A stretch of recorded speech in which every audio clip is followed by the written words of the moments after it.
What's good? It's your boy CJ Sports Corner today. We back again and heading into the 2017 playoffs. Let's talk about LeBron. Um, some people love him, some people hate him.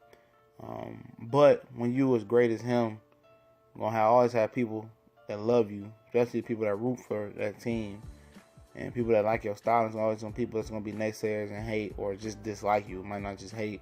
Um, but one thing for sure, dude, LeBron is a great player. But with all the expectations and all the pressure come on him, him blowing up on ESPN as a high schooler, for years, for I think the last 2 years, senior year at St. Mary's High School in Ohio, and with everything he went through, his story, this man has exceeded the hype. And you never see that in sports. You rarely see it. A guy that lived up to the hype with all that pressure. I've seen number one picks come into the league, crumble under the pressure that he wasn't on. I think he had the most pressure of any number one pick or any draft, draftee in the NBA draft in the NFL. I think his expectations was even higher, than Peyton Manning. And it's my opinion. I think they were higher than Peyton Manning coming into the league. You know what I mean? And he exceeded the hype. He blew it out the water. Let's keep it real. They was putting him on, calling him the king before he even took a dribble or a shot in the NBA. And this guy did it. You know what I mean? He's instantly one of the top 5 players of all time. However you want to slice it already. And he had his shortcomings. Everything has its flaws. Jordan had his flaws. Kobe had his flaws. Wayne Gretzky had his flaws. Ken Griffey Jr., Mark McGwire, Babe Ruth. However you want to, take it. Anything has their flaws. And his shortcoming was learning how to win and how to be a champion. He didn't go to college, and that's what college teaches you. Teaches you how to win. Teaches you how to play team ball. College is more of a team. College ball is more a team. Team aspect. Its aspect is being a team and playing as a team. And that's why you see like those 12 seeds beat those 1 seeds sometimes. They're better at team ball. They play as one. And the NBA now is all about individual superstars. It's been a superstar-driven league. But now it's more than ever. And a lot of people, he turned out a lot of people about how he was conducted himself with the decision, how he handled losing to Boston, walking off. The way he cries on the court. And I know people be like, well, Allen Iverson cried and Jordan cried. And, Jordan can do no wrong after a while. Iverson was a small guy. Nobody wants to see a 6'10" guy cry and bitch about all the time getting fouled. And, he touching me. And then he flops all the time. It's just certain shit. Then he wants to go team up and make a dream team just because he couldn't beat Boston. Of course he had his shortcomings. All he wanted Dwayne Wade to show him how to be a champion because he couldn't do it on his own. And all that comes with you being called king. A king doesn't need another human being to show him how to be a king, how to be great. But he did. You know what I mean? That turns off a lot of people. He had to go to Miami, another man's city, and learn how to win. He couldn't just do it, in Cleveland. To his point though, the front office was terrible. That team that, he dropped like 35 in like 10 minutes or a quarter on the Pistons or some shit like that. The second best player on the team was like Larry Hughes or Daniel Gibson. At the time, it was probably Daniel Gibson because he was hot, hitting everything because LeBron was leaving him open. They're losing to Dwight Howard, to losing to Boston.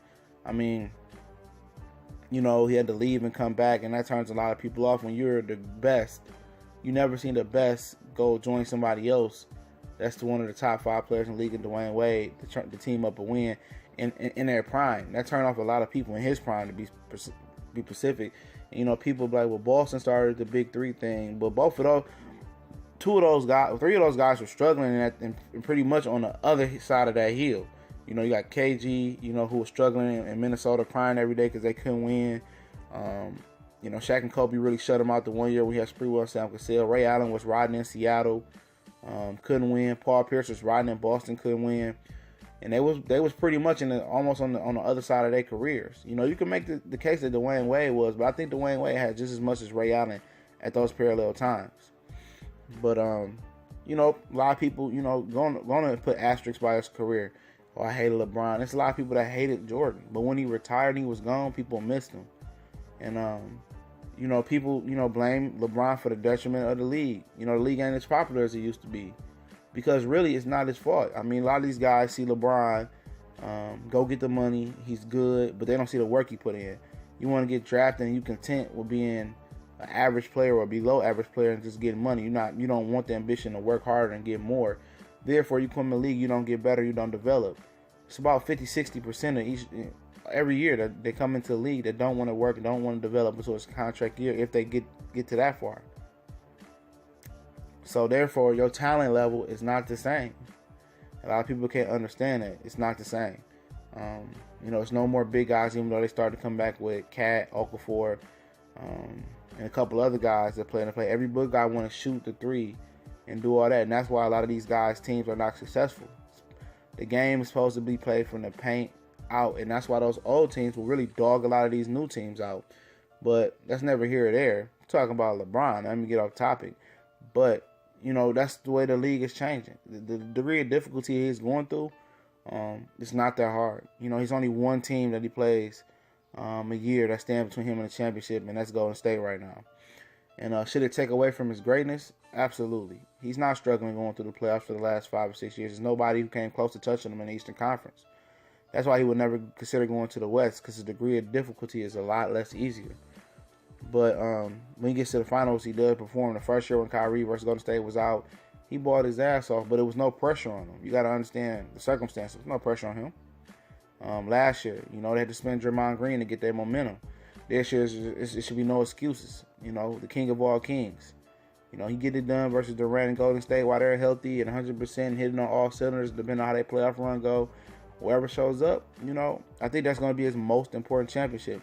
But even if he retires today, he's probably top 3, top 2 player of all time. I mean, looking at his skill set and, where he came from, his background, and all the hype that he had on him coming in,